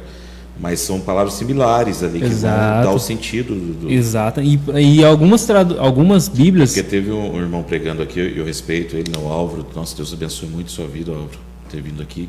E ele citou isso, ele falou, eu gosto de estar pregando ou estudando, né, os originais, assim, o mais próximo do original possível, né? Então. Mas hoje, dentro da cultura brasileira, principalmente, onde o pessoal não lê, não escreve, não interpreta, você dá uma Bíblia mais antiga, ele não vai conseguir entender. Não consegue entender. Então as próprias Bíblias, por exemplo, pega as Almeidas Corrigidas, a Fiel, aquela coisinha, elas já estão atualizando. Mas qual que seria a Bíblia mais atual que você indicaria assim para as Depende. pessoas? Então, por exemplo, para as crianças minhas que aprenderam a ler, estão lendo daquele jeitinho ainda meio assim. Eu comprei a Nova Tradução Linguagem de Hoje. Então eles leem na Nova Tradução Linguagem. Eu tinha comprado a mensagem, as duas melhores. A mensagem para criança ou para quem tem dificuldade na leitura. A mensagem e a Nova Tradução Linguagem de Hoje. Eu comprei a mensagem, ela junta alguns textos, eu não achei muito legal. Mas aí eu fui e comprei a Nova Tradução Linguagem de Hoje. Porque, de fato, é uma tradução que usa um linguajar muito mais moderno. Ela está sendo fiel ali ao original, que não sei o quê. Não é essa a proposta da tradução.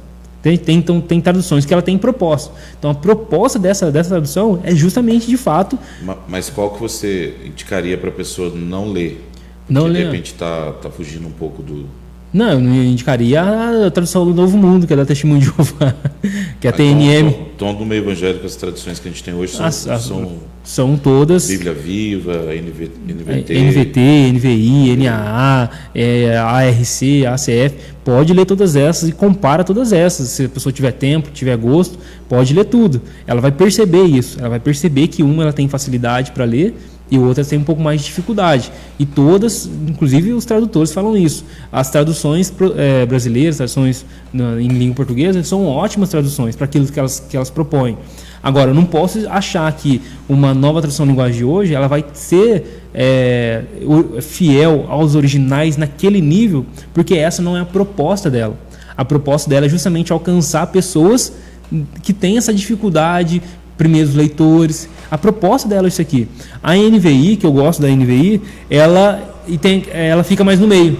A NVI e a NAA. Ela eu estava usando a NVI, eu ganhei uma Viva, né? Um pouco diferente, mas eu estou gostando da Viva também. Tá... Então, exatamente. A NVI e a NA, elas têm essa proposta que é o quê? Ela é fiel ao original, ao mesmo tempo que ela também é dinâmica. Essa é uma palavra que é mais técnica ali para essa questão de tradução. É uma tradução dinâmica. que ela traz também ali um pouco do sentido. Tanto que a NVI ela traz no rodapé um possível significado também. Ela tem lá um títulozinho, você vai lá, pode também, ou os textos do manuscrito também podem significar isso aí. Então isso é importante para quem está lendo.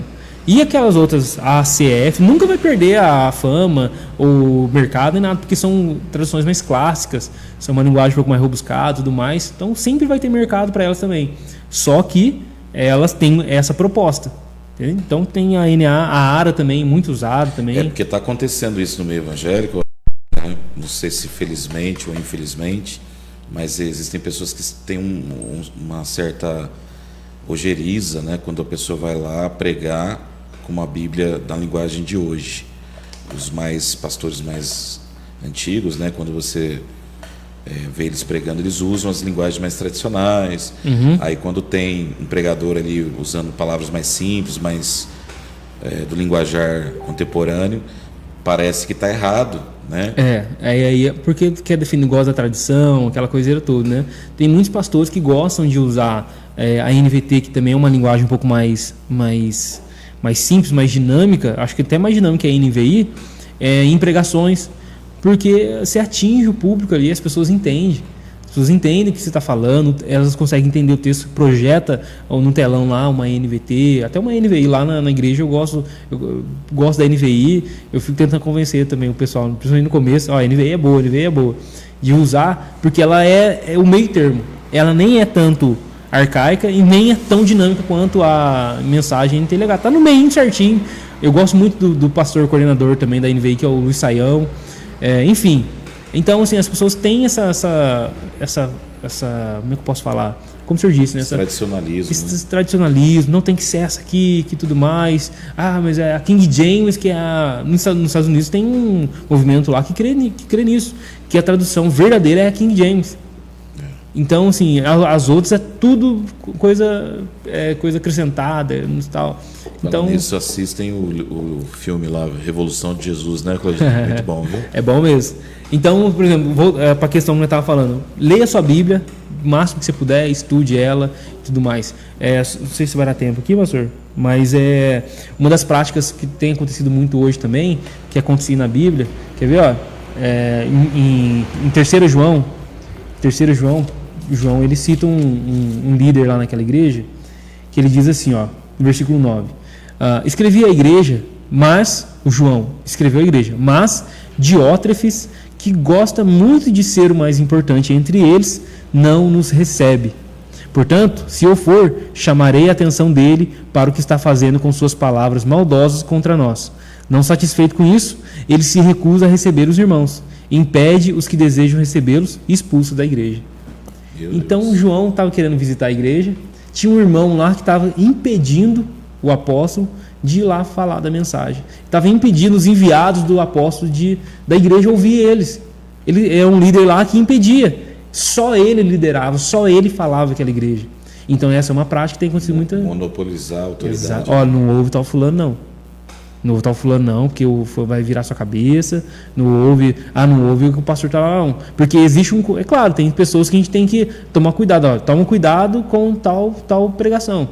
Toma cuidado com a linha assim. Eu acho que o conselho melhor seria assim, você quer ouvir o Caio Fábio, mas escuta ele à luz das Escrituras. Exatamente. Faz uma comparação ali do que ele está falando com aquilo que a Bíblia Exato. ensina. Mas no caso aqui é o quê? É uma liderança tão controladora, tão manipulativa, que ela impedia os outros de terem acesso ao mundo de fora.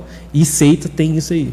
Seita, ela é exclusivista ao ponto de falar, você não pode vir não, lá é morte. Lá não sei o que não. Aqui que está o alimento, aqui que está o pão, é o caderno do livro, é o do líder, é o livro do líder, é o caderno da igreja. Você não precisa comprar livro do Hernando Dias Lopes. Você não precisa comprar livro, está estudando teologia, toma cuidado, hein. Isso aí tem pessoas que têm esse tipo de prática. Necessariamente não significa que aquela igreja é uma seita.